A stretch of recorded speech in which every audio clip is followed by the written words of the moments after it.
So I was reflecting actually as I came in that curiously enough I've worked for or been associated with all four of the collaborators for the conference today. So my present role is as director of the Royal Anthropological Institute. I'm also the chairman of the Anglo-Turkish Society. But also my first lectureship in Britain was to be a sessional lecturer at SOAS many years ago.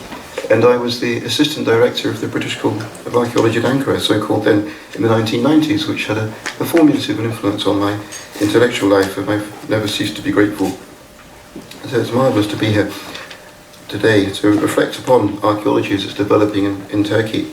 A few notes, as it were, for today. As you see, we have coffee at 11, but also there's lunch for everybody. It will be served, I don't know where it will be served, but presumably just out here by the SOAS catering department, so we can carry on our talks informally over a light lunch. I certainly very, very grateful to the speakers, some of whom arrived here under the most difficult of circumstances. So Dr. Claire's plane was cancelled at the last minute in Istanbul, and so on and so on, and the same with several others. So we're most grateful for you for attending. What do we want out of today? Well, I suppose we want to refresh ourselves as to the development of archaeology in Anatolia, one of the most important areas for archaeology in the world. But at the same time, I think it's a very, very good opportunity to reflect upon really one of the greatest successes of the Republic, which was the development of an antiquities code, an antiquities service that was able to welcome foreign researchers in a most creative way. And gradually this has changed, of course, over the years, but in essence, it's been an extraordinarily successful example of international cooperation, one that by and large has been conducted with tolerance and good humour on all sides when one looks at it from the long term, although of course there are always individual debates that need to be had. So I would certainly like to think about the possibilities going forward in the light of the changing circumstances in Turkey for this particularly example of spectacularly successful cooperation. Turning now to our keynote speaker, Professor Hodder, I would just like to make a few remarks before turning over to Professor Mitchell, who will chair the morning's session. I think that the excavation at Çatalhöyük will be regarded as one of the most important models for archaeology going forward in the 21st century. I don't necessarily think, of course, it's the only model, but the particular combination that Ian has shown throughout that excavation of good humour, openness, a readiness to put up with a huge variety of intellectual currents, and to encourage those individuals pursuing those intellectual currents to publish as much as they possibly could about the site, I think shows absolutely remarkable understanding of how the most creative intellectual and academic work can be done. At the same time, he was quite pioneering in incorporating elements of diverse elements from Turkish society and understanding them, and at the same time it is an extraordinary ability to get on well with the Turkish administration. I'll give you one tiny little example. When I was going about my duties in Ankara, I was talking with the head of the antiquities, the archaeology department of the antiquities department, when they were just evaluating the issuing of the permit, and he took up the application which Ian had made for permission, and he held it in front of me, and he said, "This is an ideal application. Of all the other ones I get across my desk, this one shows that the man has vision and commitment to the excavation in terms of the money he intends to raise, in terms of the plan that he's got, and in terms of the fact that he's prepared to stay here for 25 years. He said, I shall certainly support this as much as I possibly can." And they weren't shy in showing their criticism of projects that they didn't like. And it's just a little example of showing how, with great care, one can negotiate these complex systems with success. Anyway, that's enough from me. I now turn over to Professor Mitchell, as I say, who will chair us through the first session. Thank you very much indeed.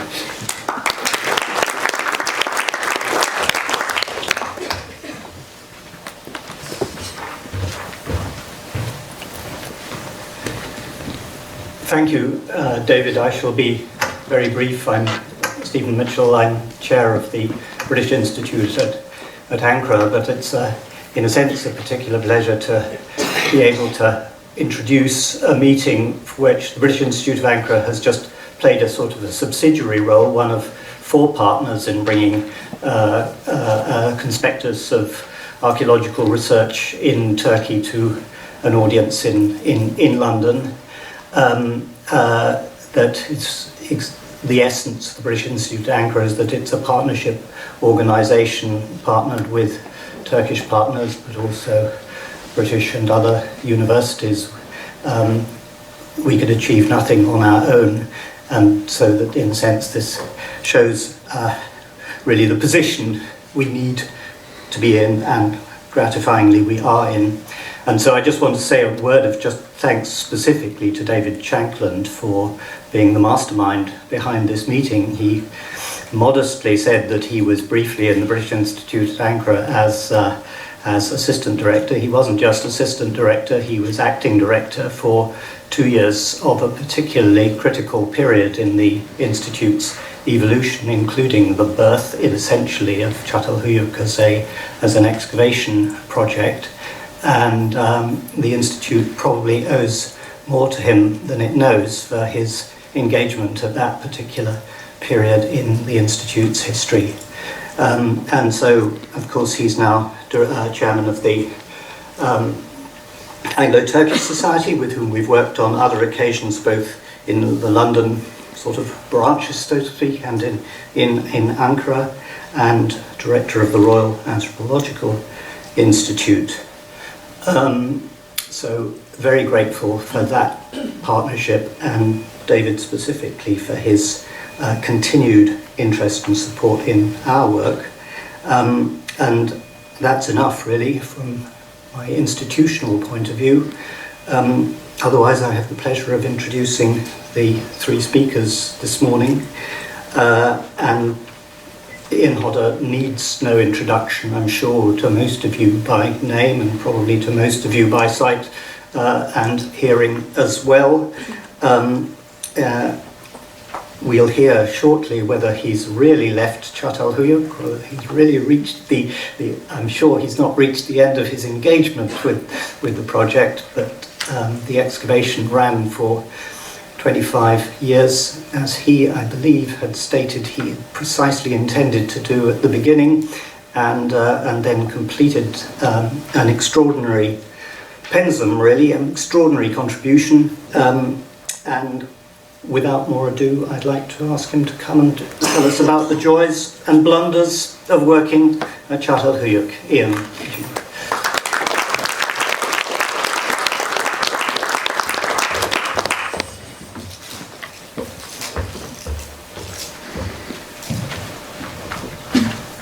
Thank you very much for those introductions, and to the British Institute and the other organisers of this session. It's really a wonderful idea to bring these set of speakers together. I'm very happy to be part of it.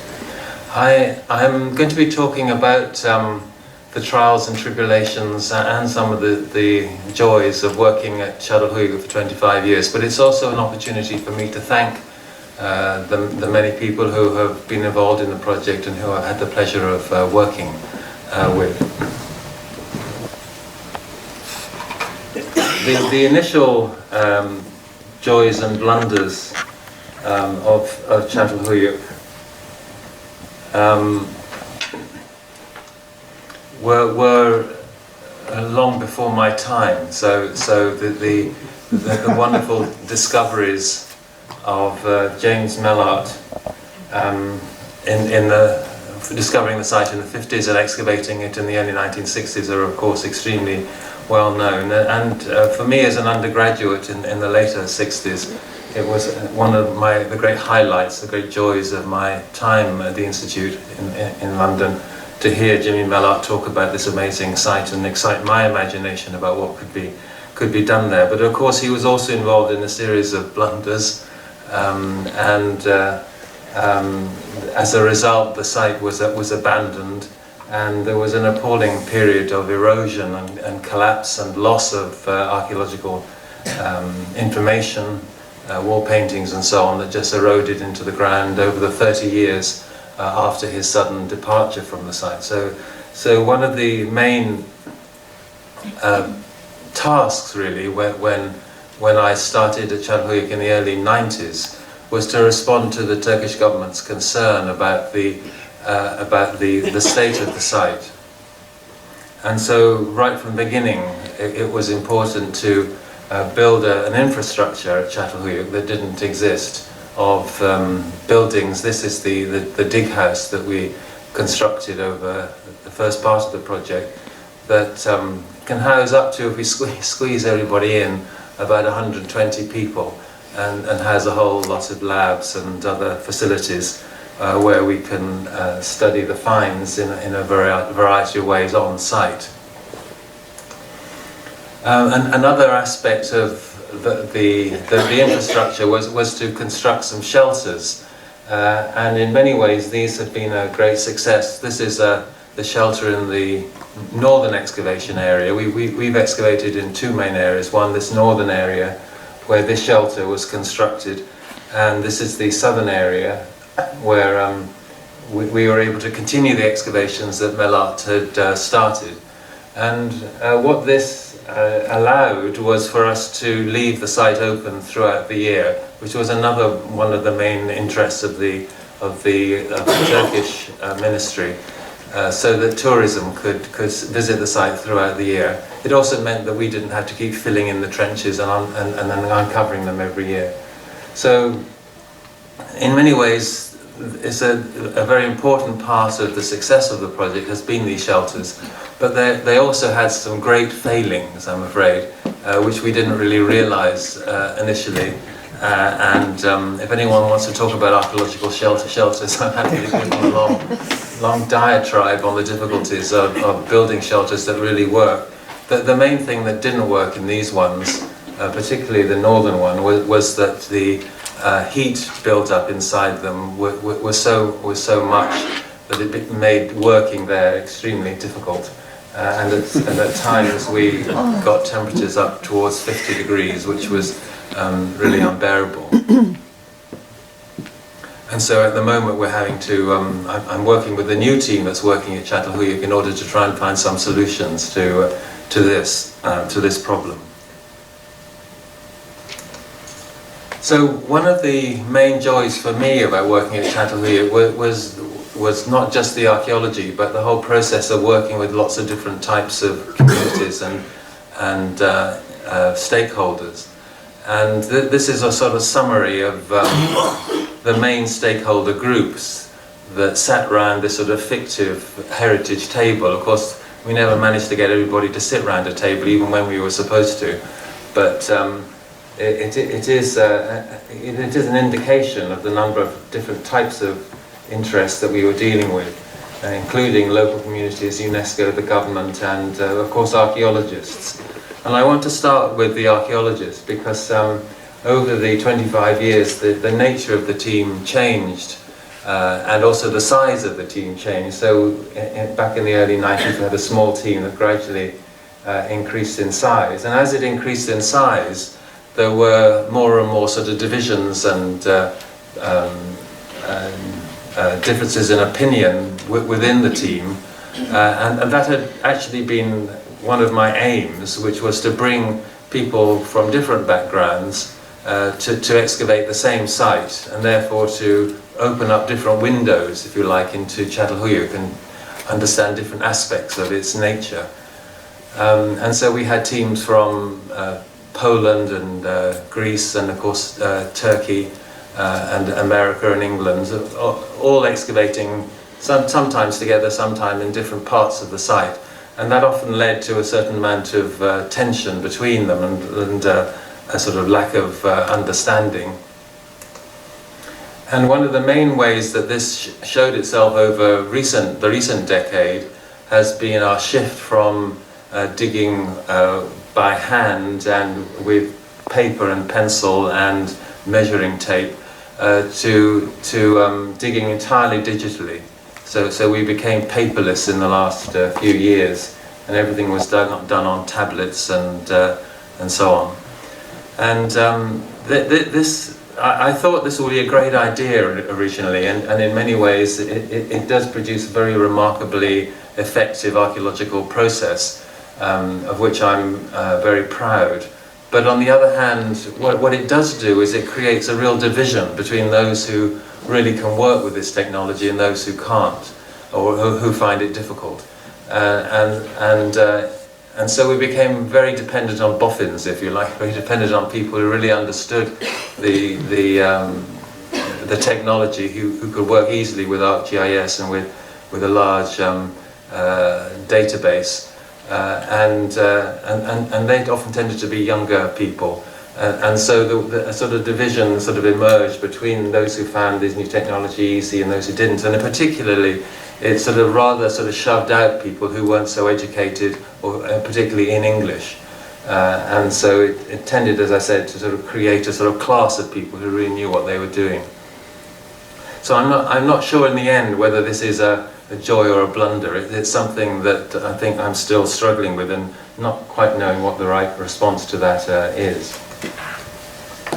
The other, of course, one of our main stakeholders is the government itself, and of course their interests often diverge from the archaeological interests, because they're much more concerned with tourism and with conservation and presentation and protection of the site over the long term. And this identifies some of the ways in which they're involved. This building behind that text is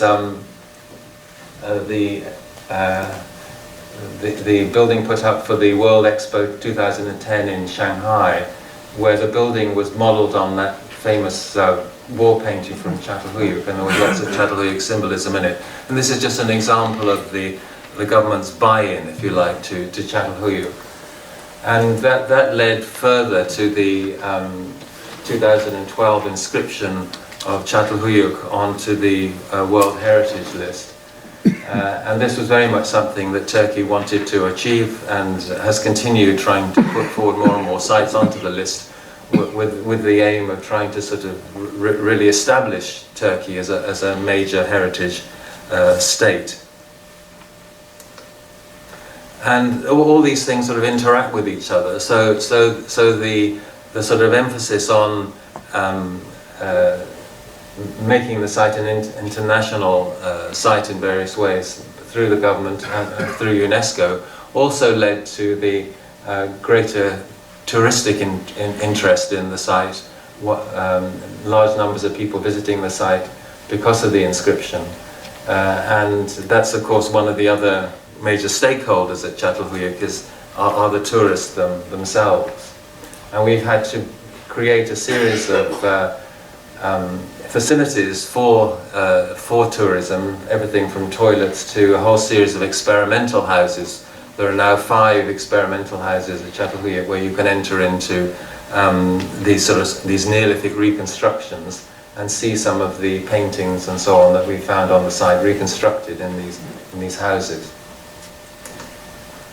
And that it also leads to one of the great fun of Çatal is to work with well-known people who come to Çatal to normally make films of various sorts, documentaries, Blue Peter and so on. For me, it's not so much that they're famous, but the site did attract, over the 25 years, a lot of really interesting people who had a lot to say about the site, different perspectives, and it was a really enjoyable part of the project.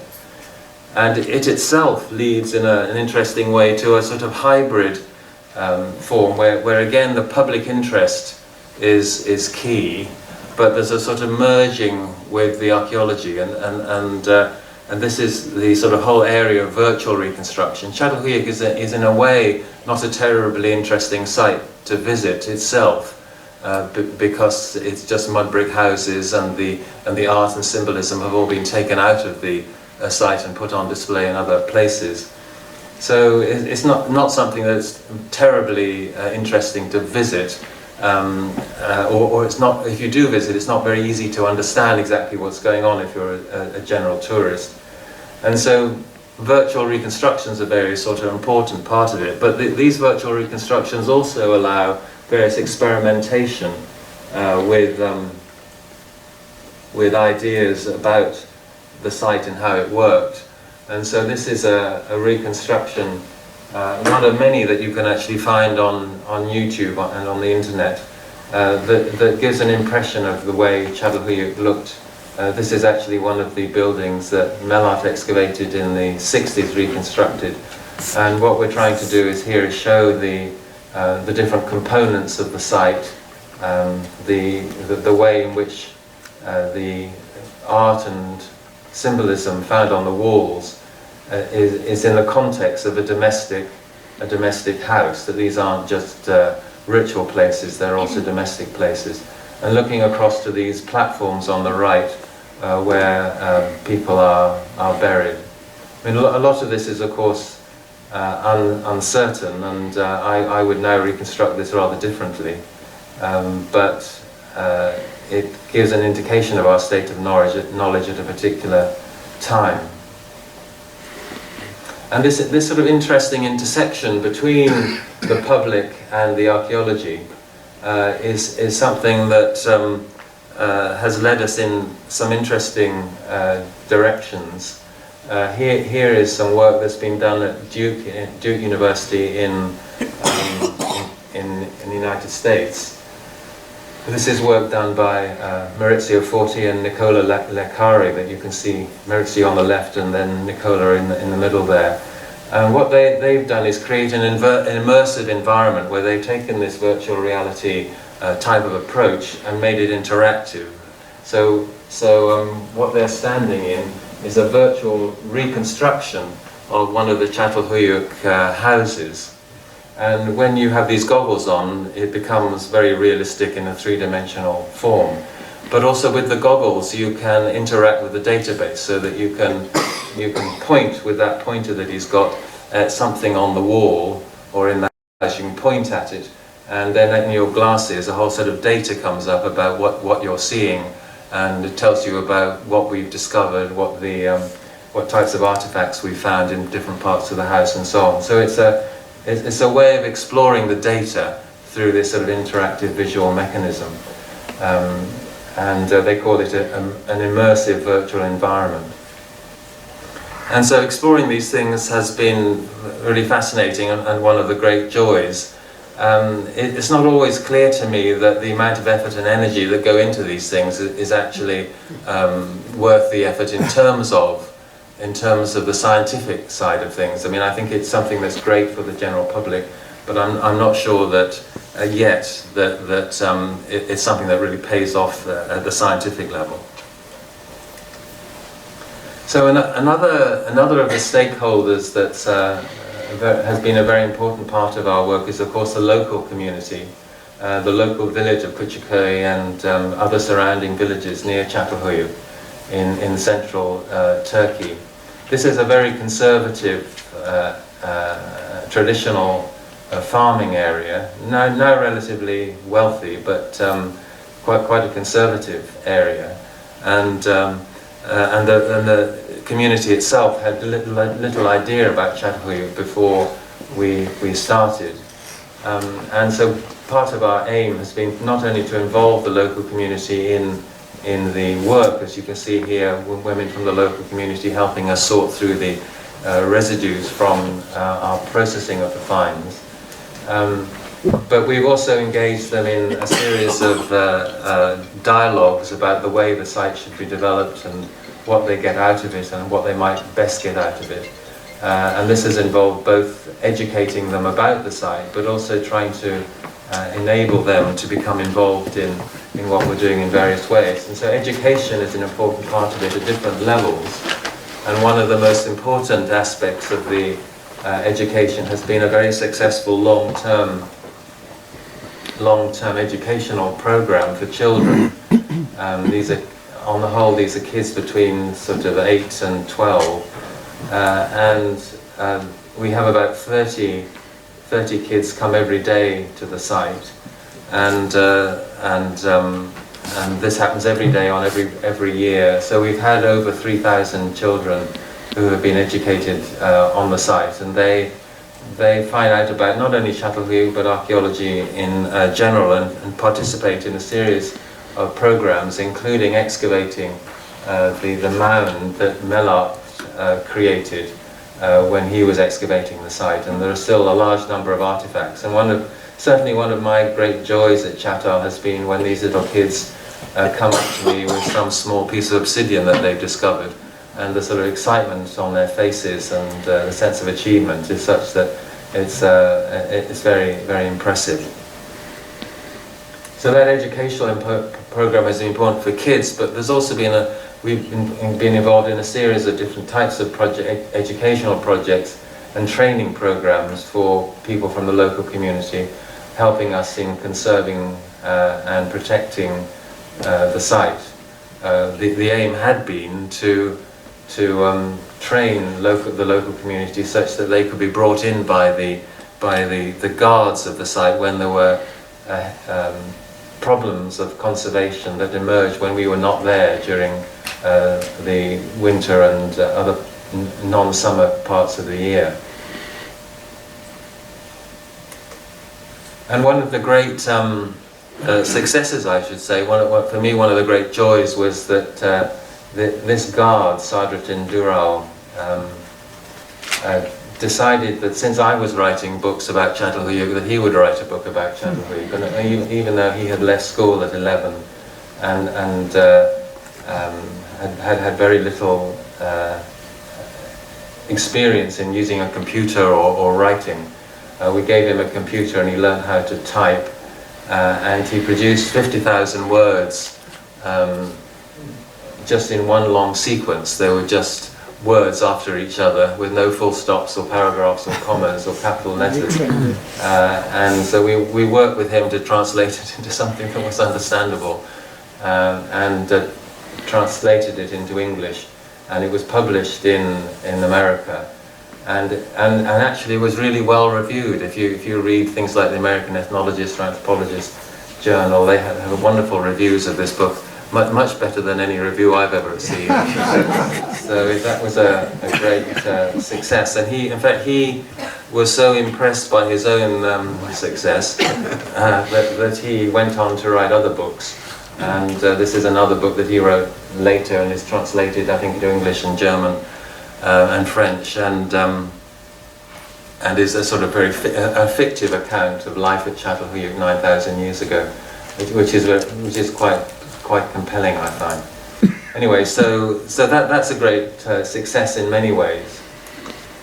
But in fact, even though my team put a huge amount of effort into this community archaeology of various sorts, one has to say in the end that it was a failure. And an example of the failure is shown here. This was an attempt to engage women from the local community in a project of creating kilims. So this area in Turkey is known for the production of kilim carpets. But many in the local community had lost the skills of making kilims, and so we trained them to make them again, and to use the designs from the site itself, to use some of the symbolism and art from Çatalhöyük to construct the designs for these new kilims. And the idea was that I would then validate these as real Çatalhöyük designs on kilims, and that they would be able to sell them at astronomically high prices on the market, and make a living out of this and really contribute to the local community. And the project began very well. I mean, I think it was. I still think it was a good idea, and it was starting to be successful. But it was closed down by the men of the village, the older men of the village, who felt that it was inappropriate for young women to be working with a foreign team on their own in the dig house at Çatalhöyük. And we were unable to find any sort of way in which the dominant male elders in the village would allow this project to develop. And there seemed to be no solution that would keep them happy. And this general problem of being worried about the influence of the project in the local community gradually increased, and it led to a wider concern by the government about our involvement in community archaeology. And in the end, the government said that they wanted us to no longer go into the village and no longer to have any interaction at all with the local community. So the project was closed down, and in a way, it's a very interesting and salutary example, because several of the people involved in this community archaeology have written books about community-based participatory research and so on that have gone on to become very important texts that are used all over the world by people who are trying to do this sort of community-based archaeology.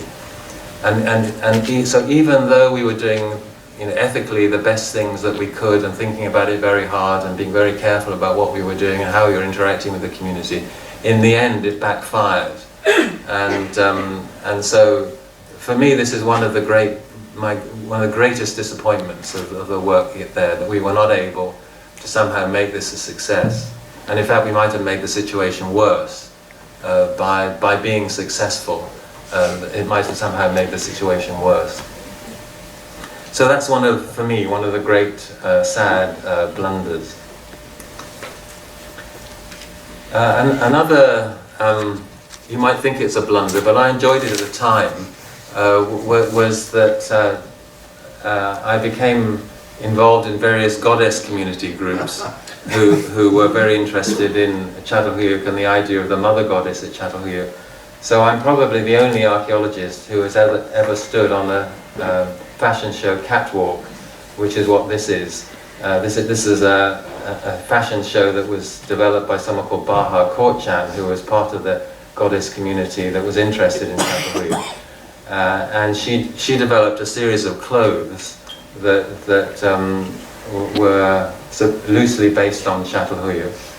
And this became a very successful event that was headlined in a number of magazines. This is a Japanese magazine, for example, that was talking about these clothes based on Çatalhöyük. And it was great fun to meet these sort of 6'2", amazingly beautiful skinny models at this fashion show. But it just struck me as particularly bizarre that all these very tall skinny women were all supposedly copying this fat lady from Çatalhöyük here in the middle, you can see. But anyway, that was part of that show. The goddess community interest in Çatalhöyük also came to an end. I mean, the people still do come from various goddess-influenced communities, but the number of people has declined. And I think that's partly because we engaged in a dialogue with them and tried to convince them that, in fact, there was no real evidence of a goddess at Çatalhöyük at all. And this sort of rather undermined, I think, a lot of their interest in the project. So I've talked there a lot about the different communities, the different stakeholders that have been involved in Çatalhöyük, and how some of those interactions have been positive and some of them really quite negative in the end. But I still feel that the attempt to work with different communities was important. But I want to move on now more to look at some of the results from the archaeology at Çatalhöyük over the 25 years. And this is just an arbitrary set of things that are interesting to me at the moment, that have come up recently in our work. And allow us to, I think, throw new light on the nature of Çatalhöyük and the way that it was organized 9,000 years ago. So one of the achievements, I think, is that in this northern area of the site, which had not been excavated by Mellaart, we found this dense packing of houses. And this was important because we didn't really know whether what Mellaart had found was something that occurred all across the site, or whether it was just something that occurred in the southwestern corner where he had been digging. And what this showed clearly was that what he had found was just part of a much wider pattern of house construction, dense houses, densely packed together so that there are no streets and you move around on the surfaces of the roofs and go down into the houses, so this dense agglomeration. And also that there are a lot of very elaborate houses here, so it's not it's not that he had dug the only part of the site which had elaborate, symbolically rich houses. But the trouble is, we had only been excavating where he dug and in our little area in the north part of the site. The site itself is huge. And so what about the rest of the site? How could we tell what was going on in the rest of the site? And so one of the ways that we tried to do this was use some various types of geophysical prospection, and the one that produced most successful results was ground penetrating radar. And what this showed was that in the central part of the site here, I've already shown you the buildings that we excavated, but all around it in this northern area, we seem to have traces of similar sorts of houses. As you go down the mound to the skirt of the mound around here, the ground penetrating radar is not able to penetrate deep enough down in order to pick up any further houses. But in the areas that where we might expect to find houses with this method, we do seem to find them. And so I think to some degree one can say that as far as we're aware, the only thing that you have at Çatalhöyük is lots and lots of houses. We've never found any other type of ceremonial centre or plaza or administrative building or some other sort like that. So the argument that we would make is that the whole of Çatalhöyük looks something like this sort of pattern.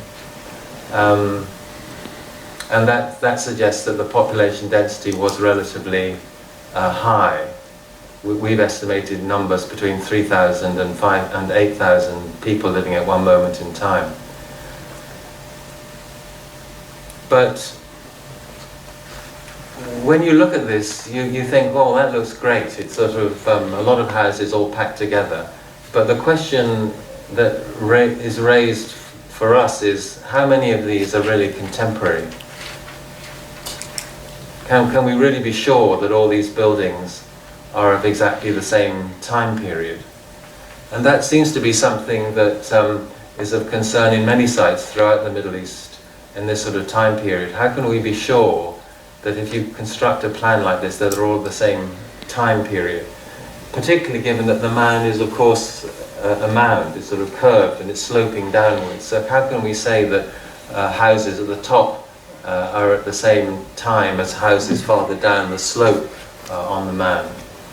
And this also impacts on the question of population density. I mean, how many people were living there, and the number is going to change dramatically if not all these houses were lived in at any one point in time. So the first thing I'm going to show you about is some work that's been done on very careful radiocarbon dating of a large number of buildings. This is part of a program that Alex Bayliss has been developing, which involves about 600 dates and using Bayesian statistics in order to inform the dating by the stratigraphical sequence. And the particular data that I'm showing you here is done with Burcu Tung and with and as part of a project in which Shahina Farid is also involved. And what we've been able to do using this type of technique is to break down the settlement sequence into 25-year slices. So I'm going to show you a series of slices that are 25 years. So I think it's quite remarkable to be able to go back 9,000 years and get these sort of 25-year slices. And what I'm going to be showing you is the houses that have a high probability of being occupied during that 25-year slice. And you'll see at the top there that we're starting at 6650 BC and ending up at 6400 BC. And I'm going to show you a series of slices going through time. And on these plans, the buildings that are occupied at that particular period are shown, and then the sort of blacked out areas are areas of midden. So these are areas that were used for refuse. And you can see that at this time period, just after 6650, there's quite a large area of refuse or midden within this zone of houses. And as we go to the next 25-year time period, you see that area of midden declines, and you get more of the area used for houses.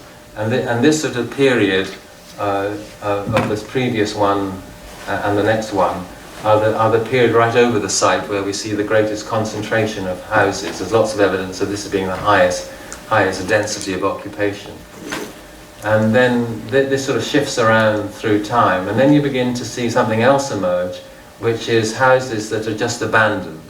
So this other colour, I'm afraid I'm colourblind, so I don't know whether that's green or orange or what it is, but anyway, that colour, the other colour that's emerged, is these vacant lots, if you like, that their houses have just been abandoned and are standing there, or open spaces that are just abandoned and standing there. And as we go through time, you'll see that things sort of gradually change, but there is more and more of this of these vacant lots emerging. So you can see that there, right at the end of this sequence, you've got more of these vacant lots. And this is part of a general process that we worked out in other parts of the site. That as we go through time, the settlement becomes more dispersed and there is more open space. And in the end, this part of the site, this northern area, gets abandoned altogether. So what we're seeing is a gradual process of abandonment and open lots and vacation and so on as the population declines in this particular area and over the whole site. So I quite like these things. I quite like it's fun to sort of go through them like this. So I'm going to go through them again, but this time I want to point out a different thing, which is that all the houses keep moving around through time, but there's one particular house, which is this one here, that stays stable. And you can see even on this plan that the walls of this house are very thick. This is a very, very impressive thick-walled house that has lots of very elaborate stuff in it. And just want you to watch that as we go through the sequence, and you see it just stays there. So if you go back again through time, it's always there. At this point it's a little burial community, but the building, this becomes building 77, but everything just stays there. Building 77, that one there. And so this is part of a pattern that we'd begun to identify, but this is the first time I've really sort of seen it, which is that some of these buildings seem to be the sort of stable nodal points in the settlement patterns. They just stay there through time, and other buildings come and go around them, but they're extremely stable. And these are often the more elaborate houses with most burials in them.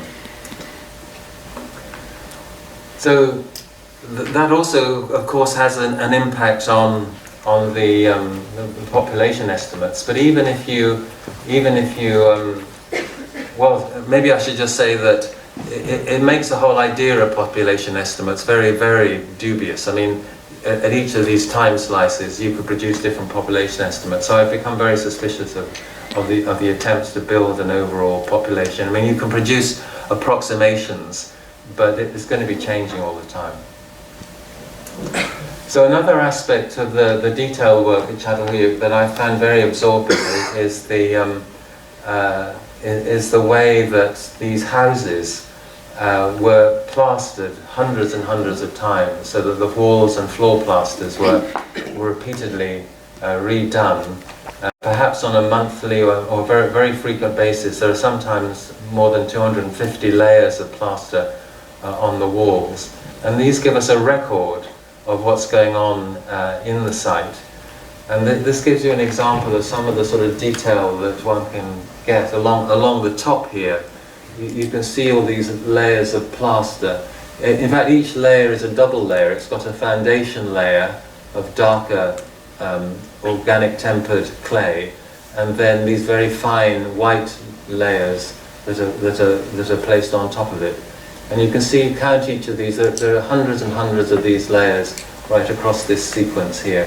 And this is a more detailed part of that section, This is 5 millimeters here. And then you go down to smaller, even more a higher level of magnification. And you can see these layers of painting. And Gesualdo Busaka has been doing some very interesting work looking at the frequency of these paintings and what they occur with. And he's shown that the paintings are often very clustered. They don't occur randomly through these long sequences. These sequences are covering sometimes 100 years, sometimes less than that. So these long sequences of painting, of plastering on the wall, have painting that is interspersed. But the interspersing is not random, it's very concentrated in certain time periods.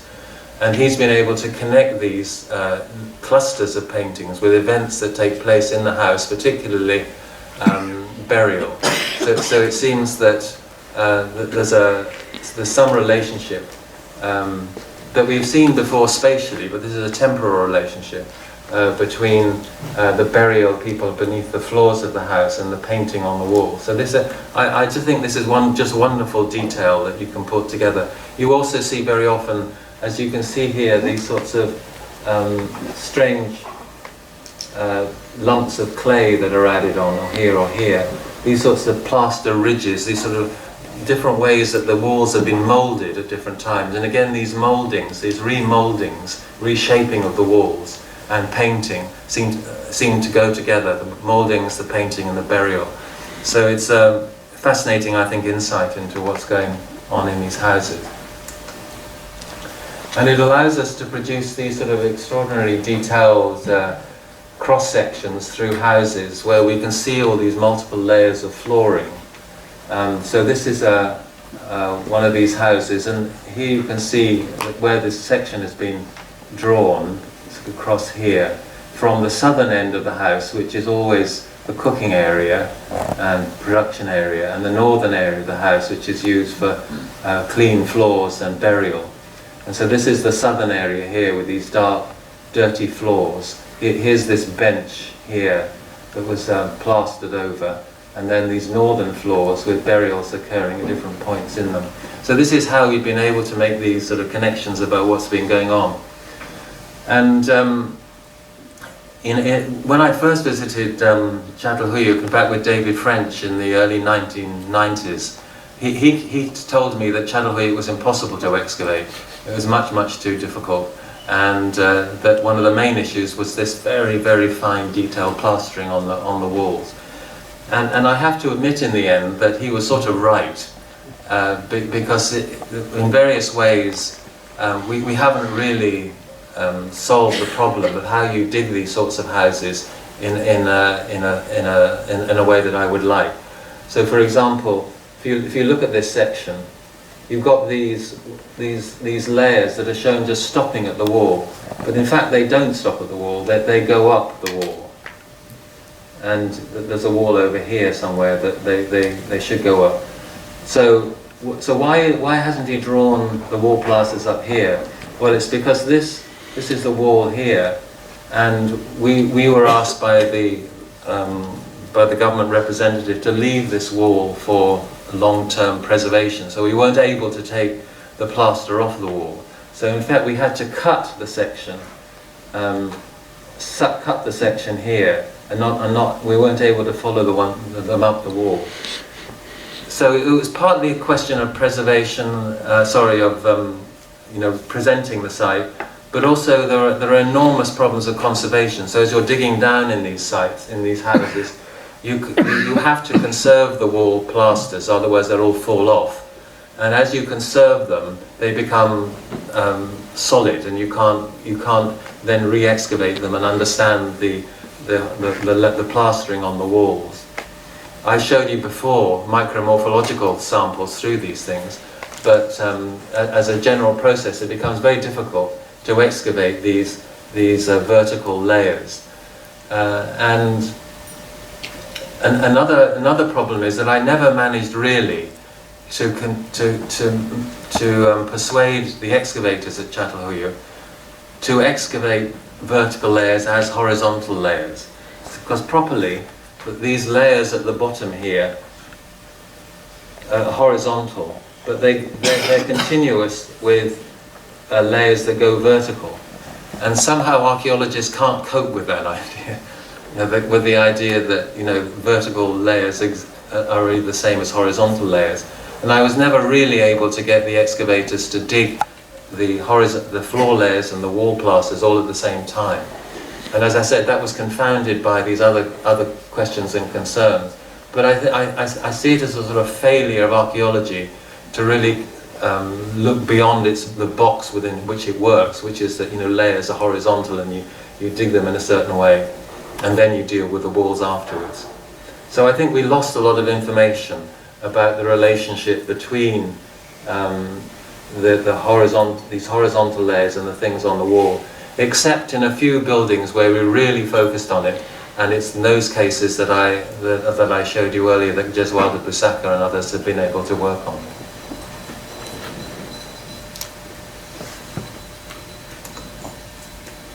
So some of the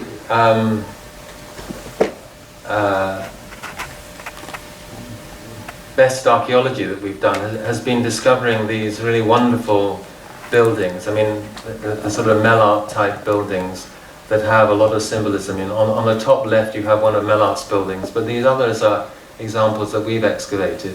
The one on the top right is that building 77 again.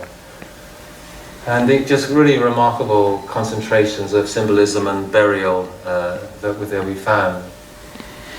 But understanding what these are, I mean, Mellaart thought that they were sort of priestly houses in some sense. But what are they really, and what is going on? I've already said that one of the distinctive aspects of these very elaborate houses is that they're continued over a long period of time. They're rebuilt many times, and they tend to be stable while other things move around them. But here, what we're looking in this graph at the top is just to point out that there is a good relationship between the elaboration index, which is how elaborate a house is in terms of bulls' heads and things like that, and the number of individuals buried in the house. So there is this correlation that the more elaborate houses have more burials in them. And another clear aspect of that is that there are too many people buried in some houses for that house to produce that number of dead people. So for example, we have a house that was lived in for about 40 years. There are 62 people buried beneath the floor. That suggests that the people buried beneath the floor have come in from other houses. And we certainly find enormous differences. Some houses have many burials, some houses have very few or none. So it does seem to be the case that people are buried into these central houses, what I often call history houses, these elaborate houses with many burials. So we've got these houses that endure for a long time, that have a lot of people buried in them from other houses. So they act as a sort of central point for a local community in some way. And one of the really fascinating things that's emerged recently is that these people who are buried together in these more elaborate houses seem to have eaten together. So there are sort of very minor differences in the diet of the people in the different houses. And what we've got here, each of these graphs is a house, and you can see you've got slightly different clusters of carbon and nitrogen isotopes for the skeletons of the people buried in each of the houses. And if you look at this statistically, it's a clearly a positive relationship between the diet and the people buried in particular houses. This is just to sort of wow you with science. This is work done by Camilla Matsukatu. And what she's doing is using network analysis in order to look at the similarities between the artifacts and the architectural elements of houses. So in other words, on this diagram, the buildings are these circles, and if two circles are close to each other, that means that they have similar artifacts and material culture and architecture in those houses. And the squares are the particular types of artifacts that are found. So it's telling you why two houses are close together on this diagram. And one of the really fascinating things about this, you won't be able to see this, is that all of these buildings over here are in the southern part of the site, and all these ones over here are in the northern part of the site. And so she's got a clear separation between two groups, one up here and all these ones down here. And this suggests that Çatalhöyük, the two mounds, the southern and the northern sort of sub-mounds of the main mound at Çatalhöyük, are two different communities in some way. And we have other genetic evidence, sort of proxies for genetic evidence, that also show a distinction between the north and the south. So it does really seem that there are two separate communities that are at Çatalhöyük. But if we look at this type of information more closely, what we find is even more interesting detail. So this is one of these network graphs here, on this area here, and all these numbers here, each one of these is a house. And this is a group of houses, 79, 89, 80 and 76, that are sort of clustered here together on this side of the graph. And this is this group of houses, this is this four houses here, 79, 89, 80 and 76, just here, this group here. And we find the same sort of clustering up in the northern area. This is the southern area and the northern area. And so what this is suggesting is that there are little local neighbourhoods, little clusters of houses that are distinctive in terms of their architectural and material culture contents. So what we have then is groups of houses clustered around these important central houses that last for a long period of time. And this group buries together, and they eat together, and they have local styles of their own. So the whole of Çatalhöyük is, we hypothesize, the whole of Çatalhöyük is made up of these community neighborhoods, and that they're nested. So that these little neighborhoods are nested within larger communities, including the two parts of the mound.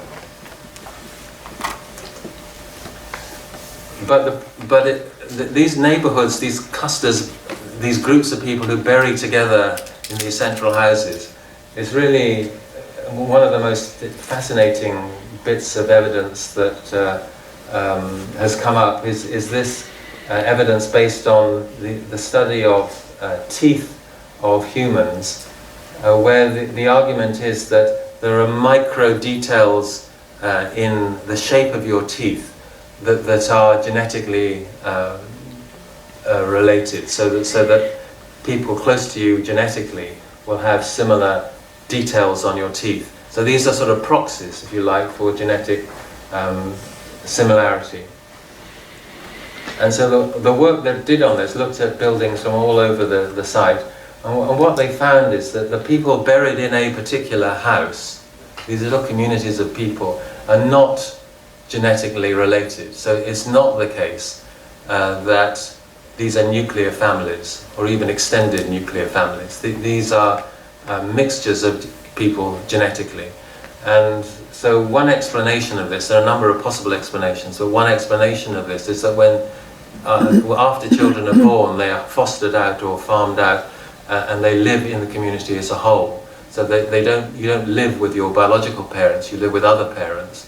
And so you end up with a community, the Çatalhöyük as a whole, where there's this very, very dense network of people who are connected in a number of different ways, but one of them is by sharing out their children in different families. So that's part of the explanation of how it's possible to have such a complex, large site existing for such a long period. Is this very dense sort of network of connections. So those are some of the really interesting sort of scientific results we've come up with recently, and I just want to end by pointing to some other of my sort of top few hits in terms of finds over the years, some of the great joys, if you like. and in the bottom right here we have this burial of a woman holding the skull of another woman in this rather sort of affectionate way, if you like, so holding a skull towards her forehead, and that the skull that she's holding has been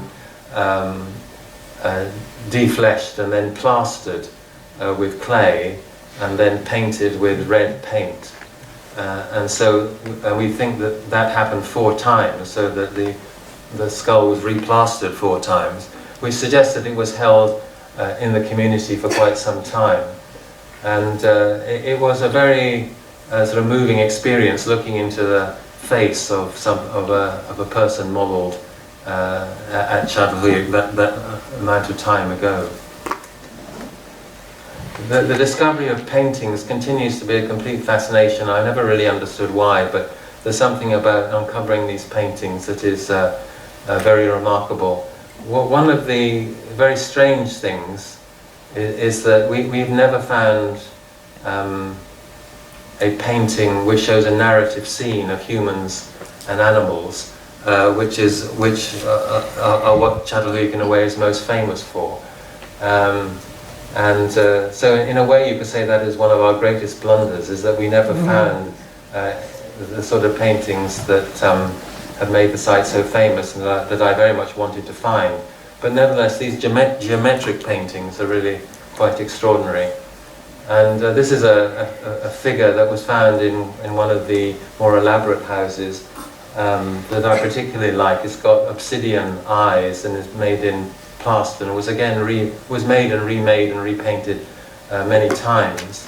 And I don't really know what it is. I mean, I'd be interested to know what you think. I mean, you could say it's human-like, but other people think it's sort of feline-like or bear-like or something else-like. I'm not quite sure. But whatever it is, it's enigmatic, but a very powerful image that was placed inside a building, looking at the entrance into the storage room.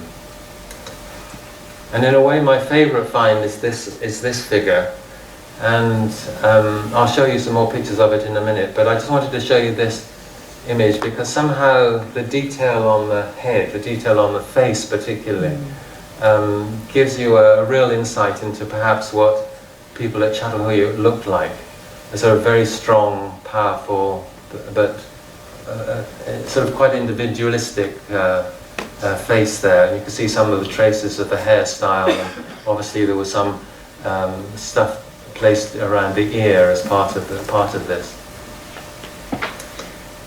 So this is another view of that, with a great sagging belly and bottom and so on. A very, very, very powerful figure that we of course all assumed was a female, given the history of work at Çatalhöyük. We assumed it was a female. But I gave a lecture to my grandson's class of 60 7-year-olds the other day, and I asked, after they stopped screeching, that I'd show them a picture of a naked person. I asked them whether it was a man or a woman, and because I guess they watch so much sumo wrestling, I'm not quite sure why, the majority thought this was a man. So it sort of confronts one's expectations. The little figure on the bottom left is my last real blunder, but thankfully it wasn't my blunder. So we had a very, very difficult relationship with the director of the museum at Konya, the director of Konya Museums, who was the bane of my existence for about 15 years.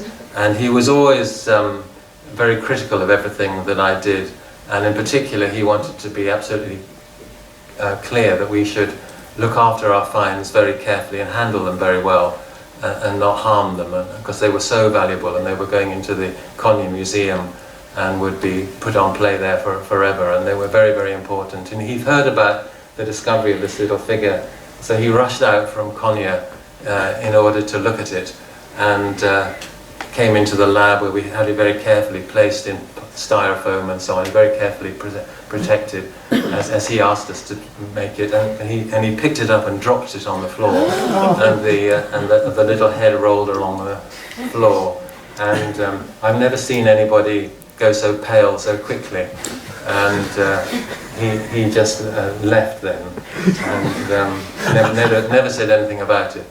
And so, but it's been beautifully restored by our conservators, and you can hardly see the join nowadays.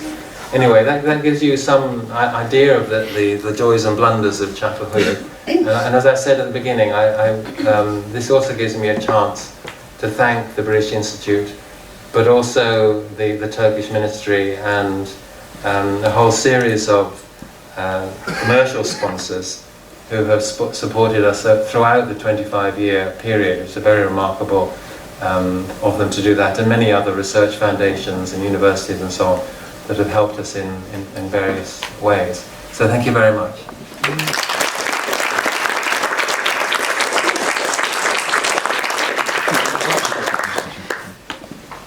Ian, thank you so much for the presentation, and I think we're going to invite questions. I'm happy to take them for a few minutes before the coffee break. So,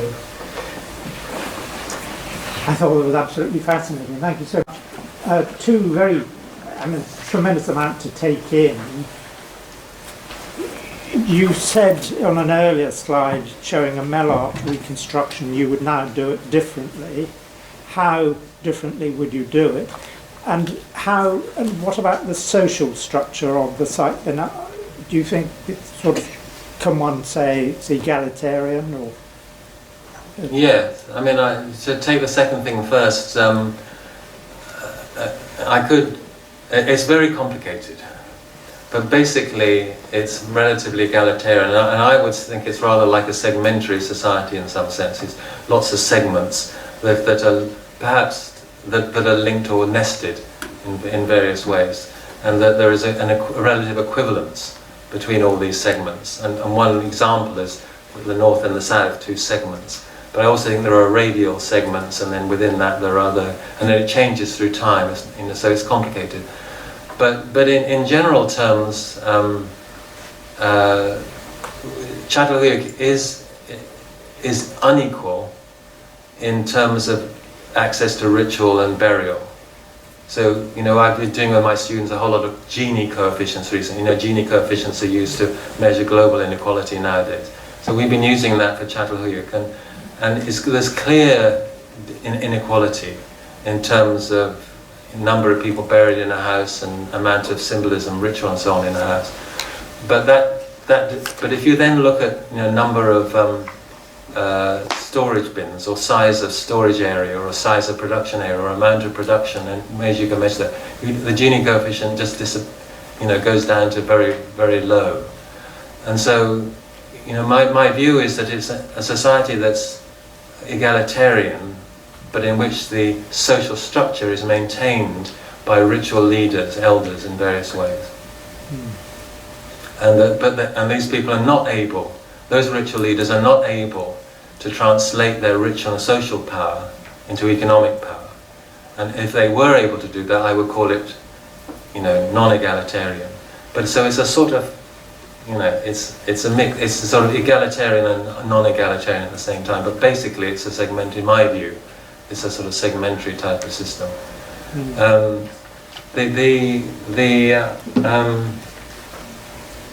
Your other question.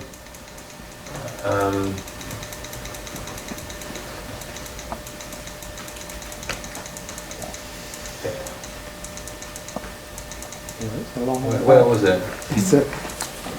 Have I missed it already? No, here it is. Here we are. Well, So what? This is the yes. This is the one, isn't it? Yeah. So if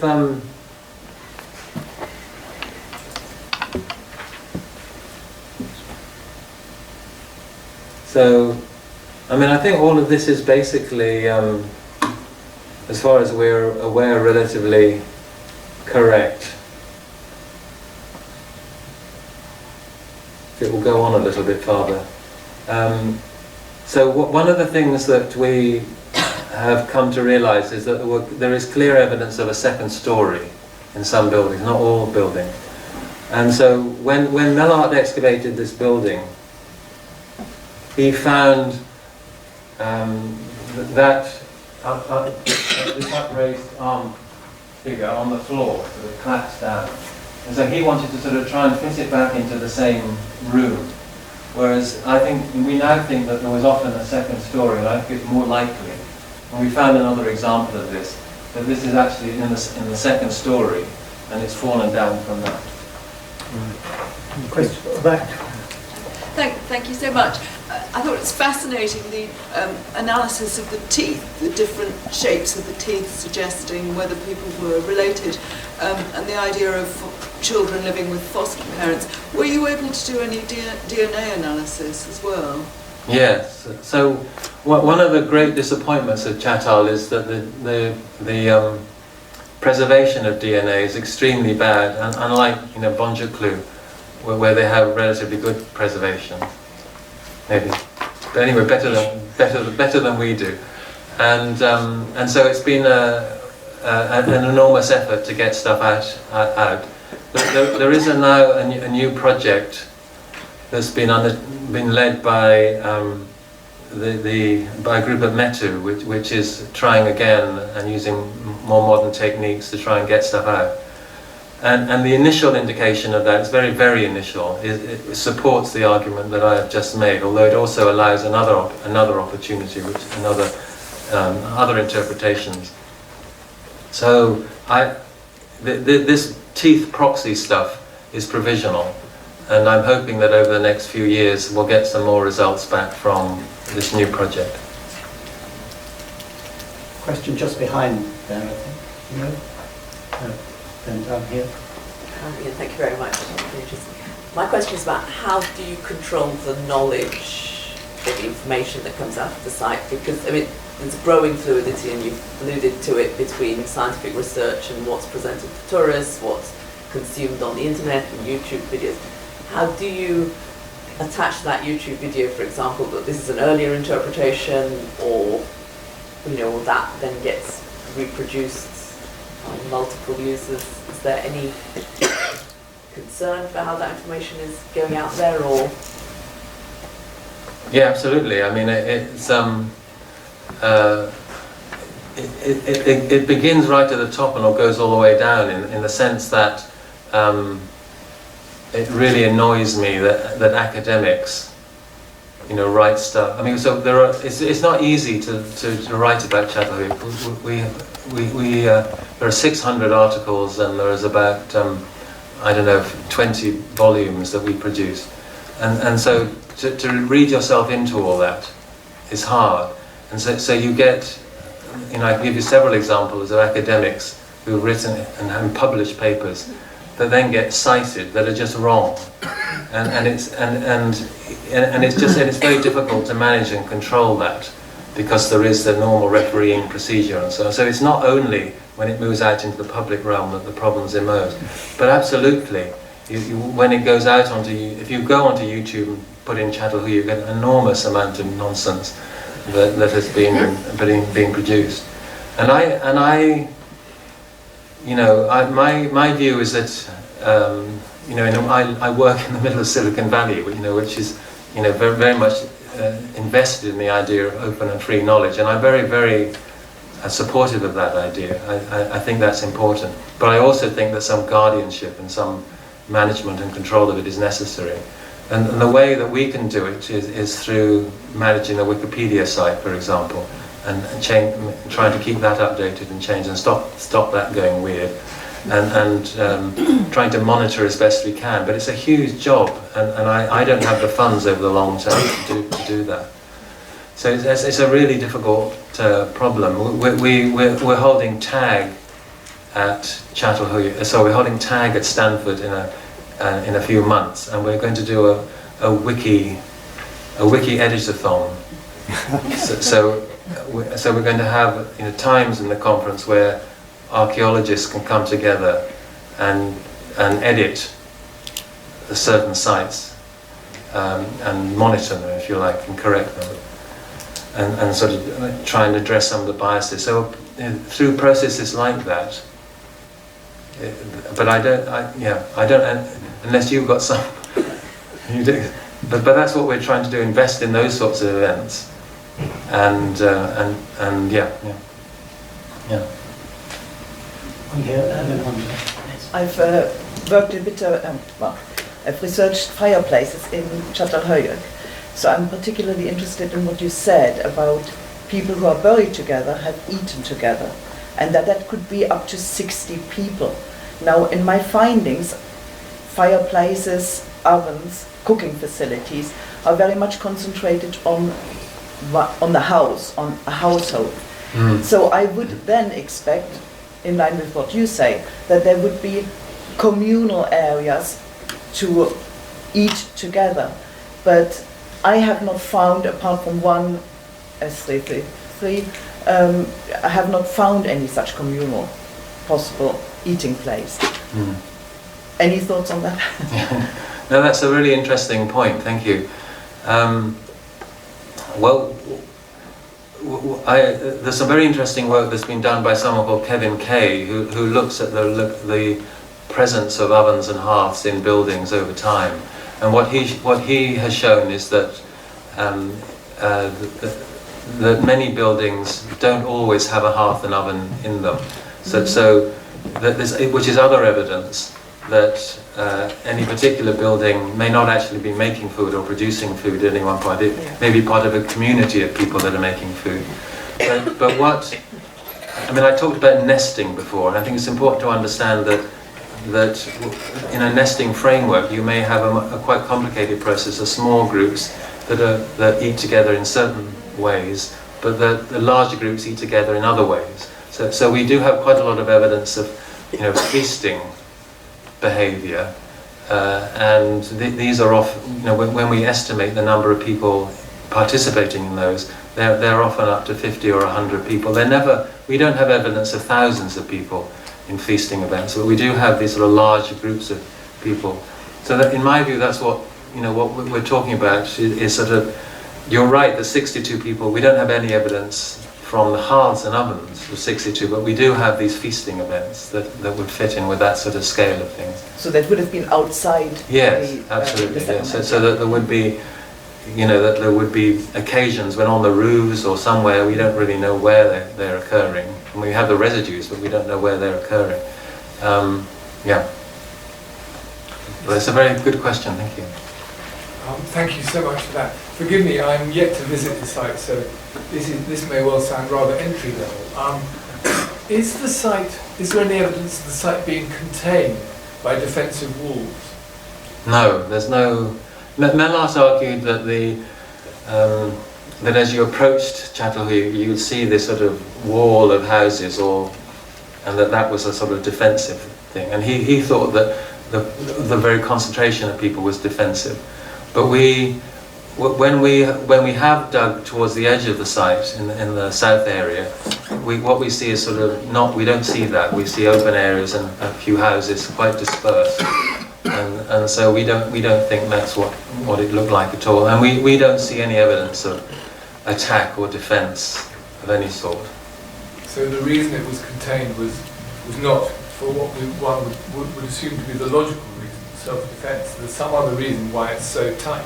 Yes, and there's a big debate about that. My own view is that the reason it's so concentrated is that people wanting to live close to their ancestors, and so what you see, and if we went back and looked at that sequence, what you see is people putting little sort of symbolic houses, sort of squeezing them in. And it's like they just want to be somewhere near their cluster, in their cluster of houses and so on. So there's great emphasis on that. Can you say now, Ian, how long you think Çatalhöyük, taking that cluster of houses which had a 250-year time sequence running through it, which is just a snapshot into the history of the settlement, how long Çatalhöyük was recognisably Çatalhöyük, and the people living in those houses and burying their ancestors under the floors would have saw themselves as part of the same community, and can one say, are we talking 2,000 years or more or less? Well, the total number of years of the Eastmand is about 1,100 years, and then the Westmand is occupied for another 500 years. So it's about 1,500 years altogether. But would you say that it's always the same community? Yes. We are the Çatalhöyük people. Yes. There's a lot of continuity.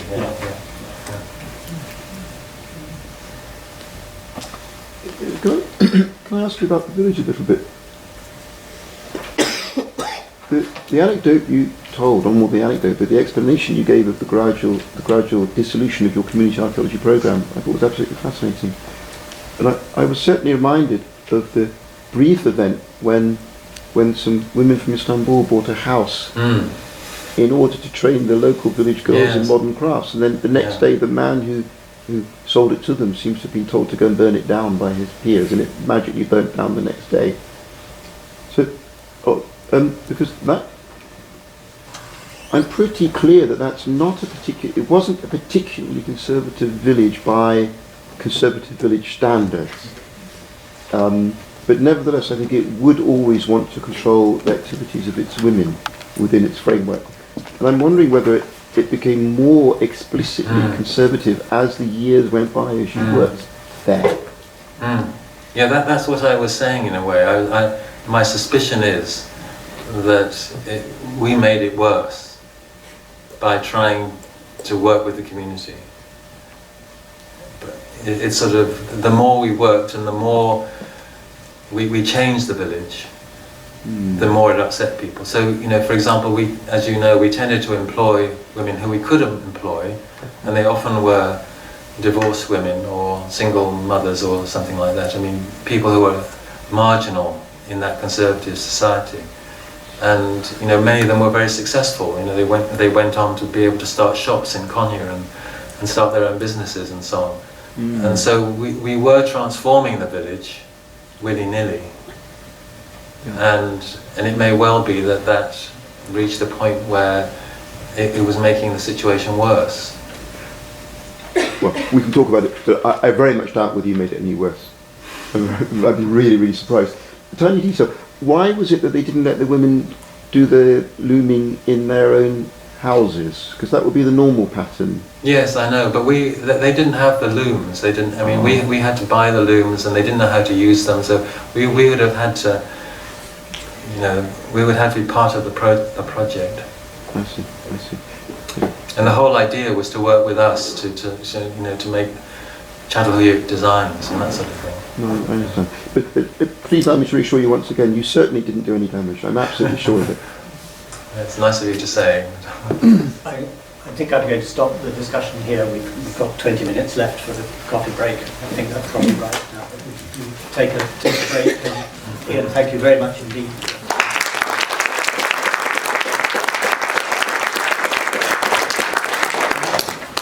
So